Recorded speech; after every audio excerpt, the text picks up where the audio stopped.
My name is Jonathan Goforth. Thanks for watching my real estate video. Today we're going to talk about some of the loan changes that have happened in the last couple of weeks. So if you're a buyer or a seller or a real estate agent, I hope this has a lot of valuable information for you. I would be honored if you would subscribe to my real estate channel. Just click the word subscribe right down here, and next to that, turn on the notifications bell so you get notified of my next videos. My next one's going to be about the most affordable places to live in the country. So that'll be a fun one you won't want to miss. Again, thanks for watching my video. Let's jump right in.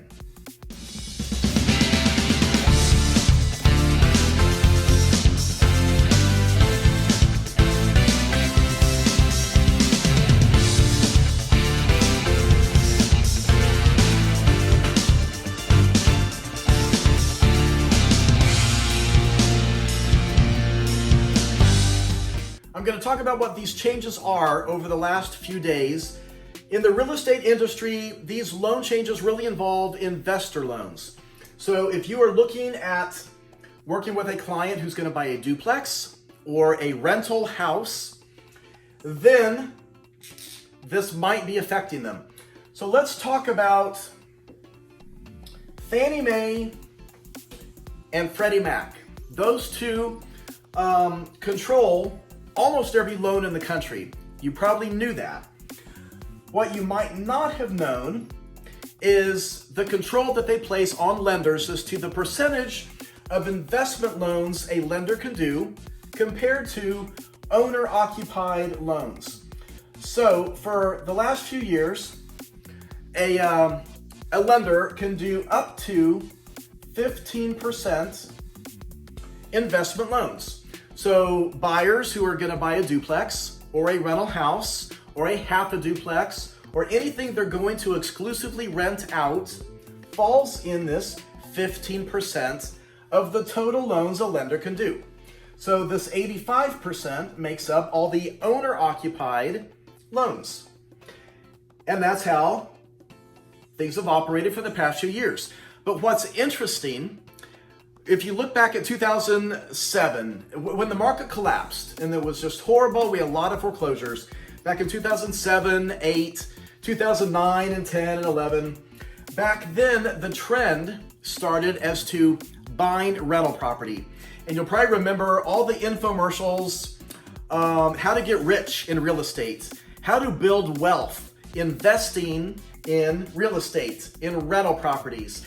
And there were radio commercials. Go to the convention center and you'll hear a big spiel on how to buy somebody's package and what they do to teach you how to use other people's money and get rich in real estate.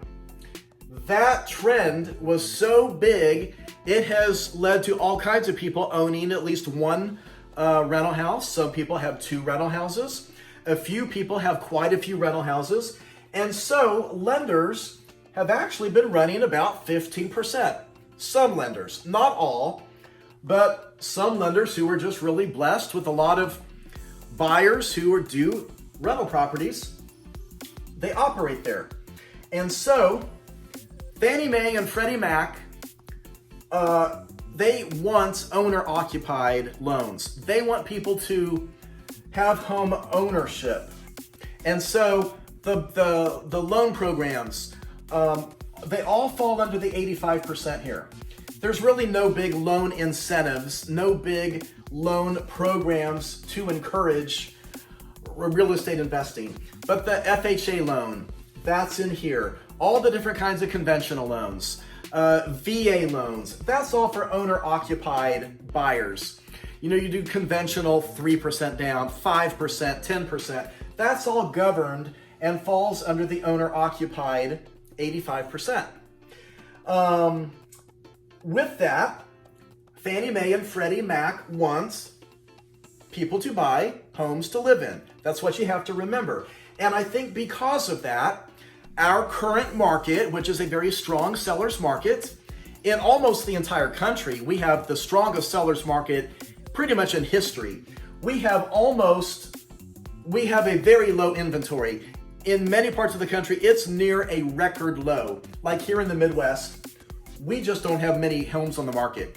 And so the entry-level pricing, pretty much in the whole country, is also being snagged up by investors. Investors are trying to grab rental houses. And so first-time buyers have had a very difficult time competing against multiple offers.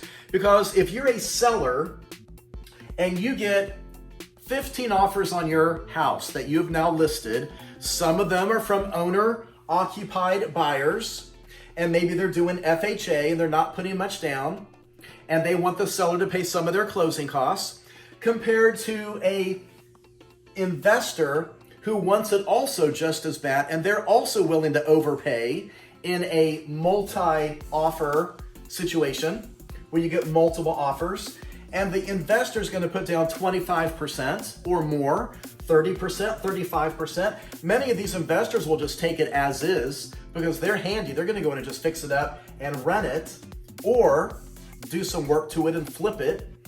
And so a lot of the buyers who would be owner-occupied buyers don't have a chance at competing against that. And so Fannie Mae, Freddie Mac, what they have done to help give these buyers more of a fighting chance against all these investors right now, they have taken the 15% and reduced it down to 7%. This affects every lender in the country. Now, it may not have much impact on every lender because a lot of lenders just don't operate that high. Some lenders only have 5 or 6% all along of investment loans compared to their total.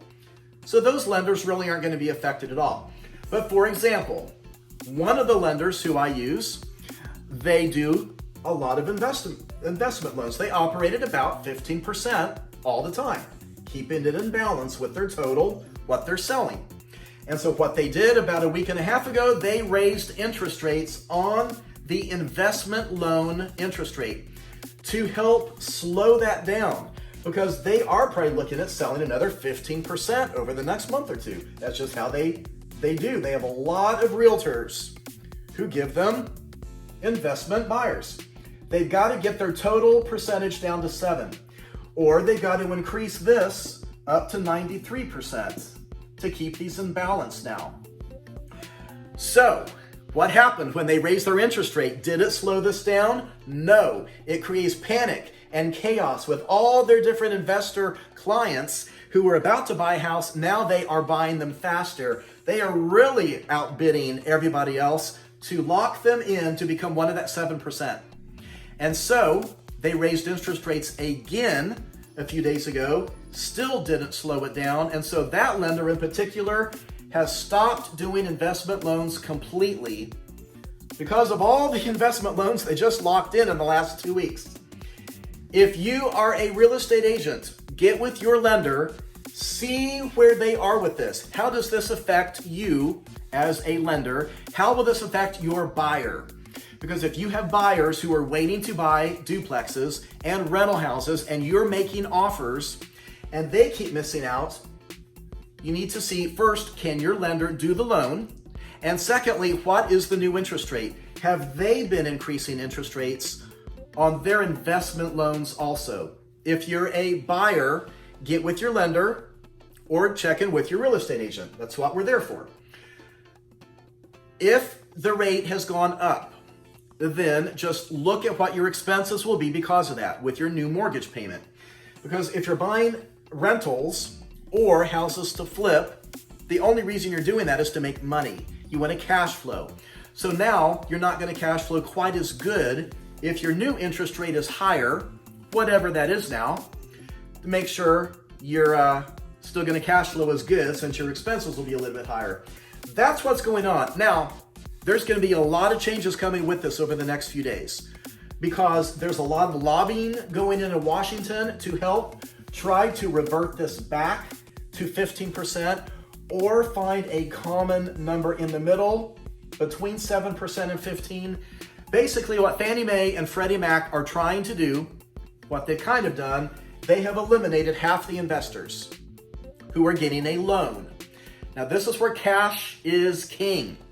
If you've got cash, none of this matters. You're not getting a loan. But if you are getting a loan, that's what Fannie Mae and Freddie Mac have just done. They've eliminated half the investors to give everybody else more of a fighting chance at home ownership on those houses they're competing against on those same houses. That's pretty much where we are. Now you're going to see some other unique loan opportunities, so keep in touch with your lender. They are probably scrambling to find some new options for their investor clients.